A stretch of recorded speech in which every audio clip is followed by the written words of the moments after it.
Hello प्यारे बच्चों, कैसे हो आप सभी। मैं सुंदर स्वागत करता हूँ शिव शक्ति नॉलेज सेंटर के इस प्लेटफॉर्म पर। लेकर आ चुका हूँ आपके लिए प्रतिस्थापन विधि से समीकरणों को हल करना, रैखिक समीकरणों को हल करना। ठीक है।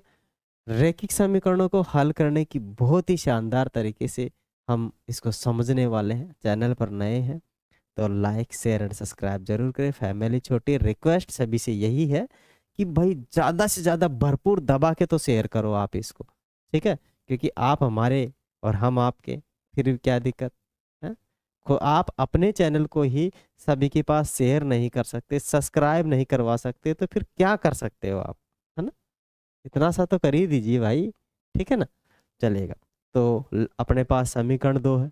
ठीक है, समीकरण नंबर एक और समीकरण नंबर दो, इनको हम निकालने वाले हैं प्रतिस्थापन विधि से। विलोपन विधि भी सिखाएंगे आपको, डोंट वेरी, है ना, वो भी सिखाएंगे, लेकिन अभी हम सीख रहे हैं प्रतिस्थापन विधि। ठीक है, तो प्रतिस्थापन विधि में अपने पास समीकरण देखो दो है, लेकिन इस बार अपने पास क्या आ चुका है, पॉइंट में आ चुका है सब कुछ। मामला मामला सब कुछ किस में आ चुका है, पॉइंट में आ चुका है। तो पॉइंट को समेट लेते हैं पहले तो। हाँ, इसको दोनों ही प्रकार से कर सकते हो। आप पॉइंट हटाकर भी सोल्व आउट कर सकते हो और बिना पॉइंट हटाए भी इसे सोल्व आउट कर सकते हो। मैं आपको पॉइंट हटाकर सोल्व आउट करना सिखाऊंगा। ठीक है, तो समीकरण एक से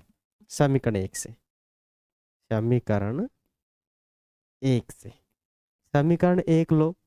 0.2 सॉरी, एक्स प्लस में 0.3 वाई इज इक्वल टू 1.3। ये अपने पास समीकरण क्या है, अपने पास समीकरण है एक। अब मैं इसको थोड़ा मॉडिफाई करता हूँ, सभी का मैं पॉइंट हटाता हूँ। ठीक है, अगर मैं इसका पॉइंट हटाऊं तो मेरे पास क्या आएगा, 2x/10 आएगा। प्लस है, इसका पॉइंट हटाऊं तो 3y/में कितना आएगा, 10 आएगा। और इसका पॉइंट हटाऊं तो 13/में कितना आएगा, 10। ठीक है, मैंने सबका हटा दिया है पॉइंट। क्या हटा दिया है, सबका पॉइंट। जैसा कि आप जानते हो, अगर पॉइंट हटाना नहीं जानते हो तो देखो, अगर मेरे पास ये संख्या है और मैं इसको सही लिखना चाहूँ, मैं इसको पॉइंट हटाना चाहूँ, तो पीछे से मुझे संख्या काउंट करनी पड़ेगी, मुझे अंक काउंट करने पड़ेंगे। मेरे पास केवल एक अंक है, एक अंक है तो ऊपर तो ऐसे कैसे लिखो, और एक अंक है तो नीचे कितना लिख दो, कितना लिख दो बताओ, एक के एक जीरो, एक के कितना लगा दो, एक जीरो लगा दो। ठीक है, अगर दो अंक छोड़ के होता तो मैं दो जीरो लगाता एक के, अगर तीन अंक छोड़ के होता पीछे की साइड से तो मैं तीन जीरो लगाता। इस प्रकार से आगे चलता रहे। ठीक है, चलेगा। अब देखो, मैं इधर से कॉमन ले लेता हूँ 10 को, तो आसानी से मैं 10 कॉमन ले सकता हूँ 1/10 यहाँ से। तो मेरे पास क्या है, 2x प्लस में 3y, ठीक है, बराबर में 13/10। अब इस 10 से तो ये 10 कैंसिल आउट हो जाएगा। ठीक है, इस 10 से तो ये क्या हो जाएगा, 10 कैंसिल आउट हो जाएगा। और अपने पास नया समीकरण बन के आ चुका है। क्या आ चुका है, 2x प्लस कितना, 3y इज इक्वल टू 13।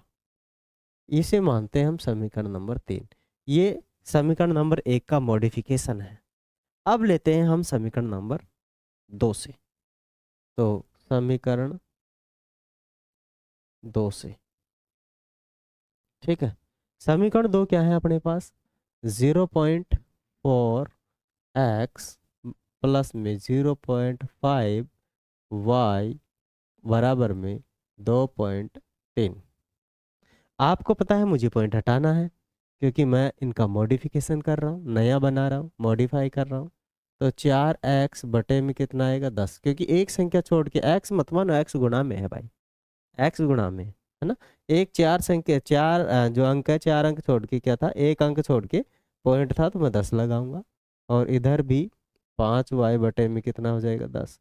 और इधर कितना हो जाएगा, इधर 23/10, क्योंकि पीछे से मैं एक संख्या छोड़कर ही लगाऊंगा। क्या करके लगाऊंगा, एक अंक छोड़कर ही लगाऊंगा। ठीक है, दिक्कत नहीं है, फिक्र नॉट, टेंशन ना लीजिएगा, आराम से पढ़िएगा। ठीक है, अब क्या करना है, ये इधर वाले में से मैं क्या कर लेता हूँ, नीचे का 10 कॉमन ले लेता हूँ। तो 1 बटे में मैंने 10 कॉमन ले लिया, अंदर क्या बचेगा, 4x प्लस में 5y और 23/10। इस 10 से ये 10 कैंसिल आउट हो जाएगा। ठीक है, अपने पास समीकरण बन जाएगा 4x प्लस में 5y इज इक्वल टू 23। कितना हो जाएगा, 23 हो जाएगा। आया नहीं आया भाई, अरे आया ना। और इसको मानेंगे हम समीकरण 4, क्योंकि समीकरण 3 हमने इसको डिनोट कर दिया था। अब इसको हमने मान लिया है समीकरण 4 हुआ, मान लिया है। ठीक है, अरे है नहीं है भाई, है ना।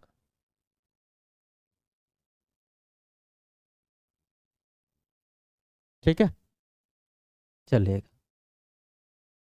ओके, हम अपने पास अब आ चुका है समीकरण 1 और सॉरी समीकरण 3 और समीकरण 4। अब क्या करना है, इनमें से किसी में से भी जो छोटा समीकरण हो उसमें से या तो x का मान निकाल लेना है या y का मान निकाल लेना है। दोनों में से किसी एक का मान निकाल लेना है। तो मुझे समीकरण 3 छोटा दिख रहा है, तो समीकरण 3 में से मैं क्या करूंगा, x का मान निकालूंगा। ठीक है, समीकरण 3 से क्या करोगे आगे, समीकरण 3 से कलर चेंज कर देता हूं मैं। हम्म,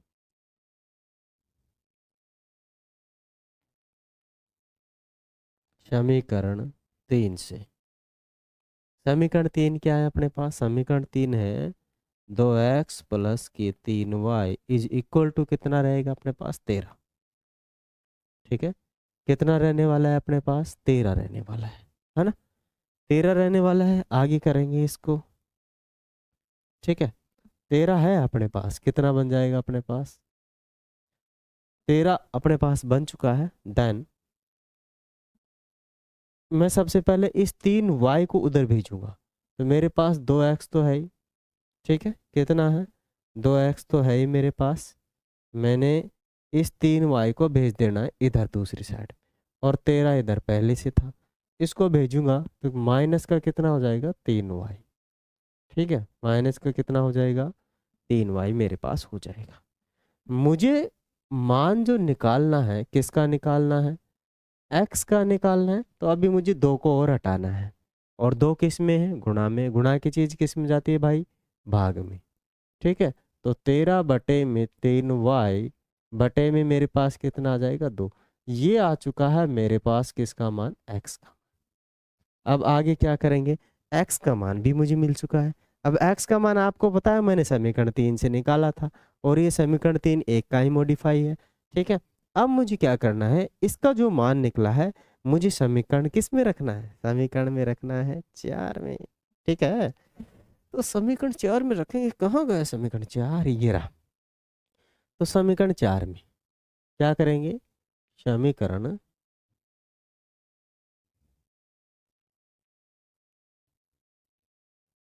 समीकरण 4 में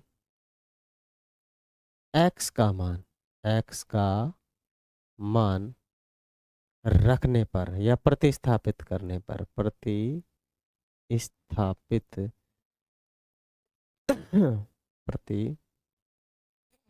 प्रतिस्थापित करने पर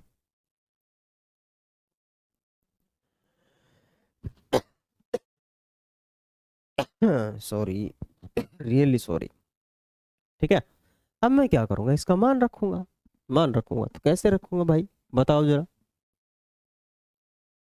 रखूंगा भाई, मान तो रखना ही पड़ेगा मुझे। सॉरी, रखता हूँ इसका मान, कहाँ है, समीकरण 4 ये रहा। 4x, x का तो मुझे मान रखना है, x का तो मुझे मान रखना है, इसीलिए मैं क्या करता हूँ,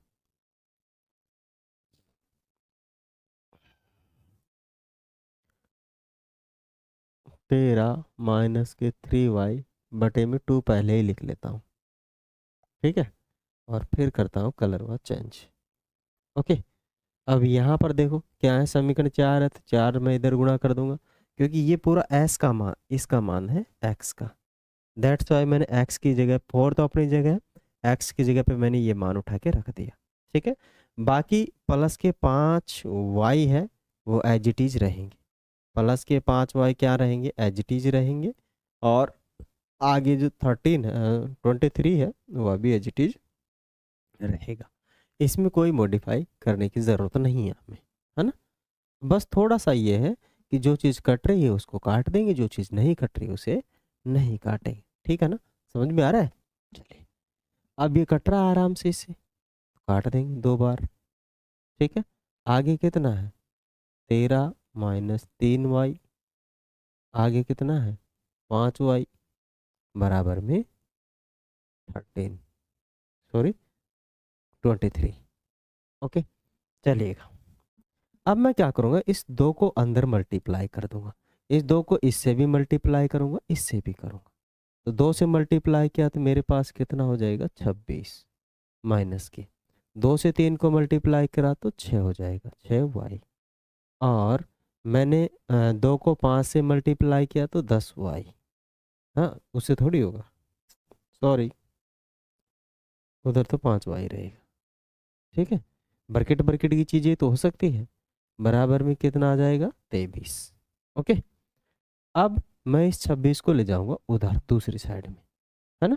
26 को उधर ले जाऊंगा, इधर क्या है माइनस का 6 और किसका है 5y। ठीक है, तो माइनस का 6y और माइनस प्लस का 5y, तो इधर तो कितना बच जाएगा मेरे पास, इधर बच जाएगा y बचेगा, वो भी किसका माइनस का। और इधर ये उधर चला जाएगा तो 23 माइनस के कितना हो जाएगा 26। तो इधर कितना हो जाएगा माइनस के 3 इधर, माइनस का y इधर, माइनस से माइनस कट जाएगा तो आपके पास प्लस का क्या आ जाएगा y is equal to 3। y का मान आ चुका है अपने पास, है ना। अब क्या करना है मुझे, जो y का मान आया है इसे मैं समीकरण 1 या समीकरण 2 किसी में भी रखकर इसका मान आसानी से निकाल सकता हूँ। कतई कोई दिक्कत नहीं होगी, प्रॉब्लम भी हमें नहीं होने वाली है। ठीक है प्यारे बच्चों, चलिए आगे। ओके, तो आगे चलते हैं, जरा आगे हम चलते हैं, क्या लिखेंगे, y का मान किसका आया अपने पास, y का है ना। y का मान, y का मान समीकरण, समीकरण किस में रखना है हमें, समीकरण किस में भी रख दो, समीकरण 4 में रख देता हूँ या समीकरण 3 में रखता हूँ ना, छोटा है समीकरण 3, समीकरण 3 में रखने पर, रखने पर। ठीक है, तो समीकरण 3 में मैं इसका मान आसानी से रख लूँगा, किस में रख लूँगा, समीकरण 3 में इसका मान मैं आसानी से रख लूँ। समीकरण 3 क्या है, जरा इधर जाके देखिएगा, समीकरण 3 क्या है अपने पास, समीकरण 3 2x प्लस में 3y बराबर में 13। ठीक है, कितना है समीकरण 3, 2x प्लस में 3y बराबर में कितना है 13। और मुझे y का मान y का मान रखना है, दैट्स वाई y का मान आपको पता है अभी अभी कितना आया था, y इज इक्वल टू 3। ठीक है, तो देख लीजिए अपने पास y का मान कितना आ चुका है, y इज इक्वल टू 3 आ चुका है। ठीक है ना, तो रख दूंगा मैं, तो 2x प्लस में 3 तो बाहर रहेगा ही, y का मान कितना है 3 मैं यहाँ रखूँगा, बराबर में कितना है मेरे पास 13। ओके, समझ में आ रहा नहीं आ रहा सबके, मस्त तरीके से आ रहा है ना, अरे बिंदास तरीके से आ रहा है, नहीं आ रहा है भाई, चलो आ रहा है। कितना हो चुका है मेरे पास अभी, अभी यहाँ पर 2x प्लस में ये हो चुका है 9 बराबर में कितना है 13।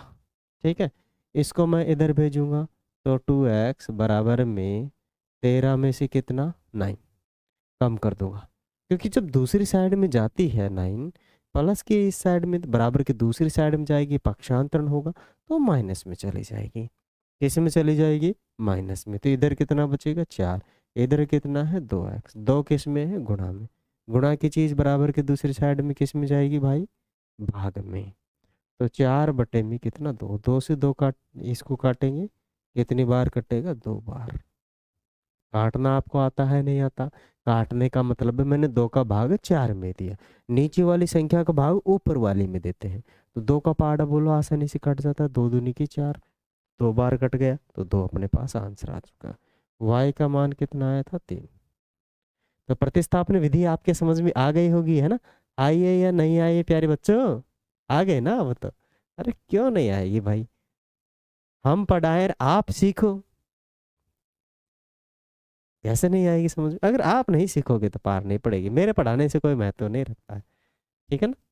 कोई महत्व नहीं है यदि आप ध्यान से नहीं पढ़ रहे हो तो, ठीक है? क्योंकि इसमें टीचर की भूमिका ये मानो, अगर आप नहीं पढ़ते हो तो 0 है और आप पढ़ते हो तो बहुत ज़्यादा है, ठीक है ना? तो आप पढ़िए जिससे कि हमारी भी कुछ भूमिका रहे आपके जीवन में, शिक्षा की, ठीक है ना? शिक्षा की बहुत इम्पोर्टेंस है। हाँ, समझ गए ना? चलेगा। प्रतिस्थापन विधि आप लोगों के समझ में आ गई होगी, और आगे आगे वाली वीडियो में फिर और लाएंगे प्रतिस्थापन विधि के सवाल, ठीक है? और फिर उसके बाद में लेकर आएंगे हम विलोपन विधि, ठीक है प्यारे बच्चों? समझ में आ गया होगा, यदि समझ में आ गया है तो please like share and subscribe जरूर करवाए चैनल को, आपकी फैमिली है और आप ही का चैनल है, और अपने चैनल को आप आगे नहीं बढ़ाओगे तो कैसे पार पड़ेगी भाई? पड़ेगी ना? हाँ, पार पटकी है। धन्यवाद।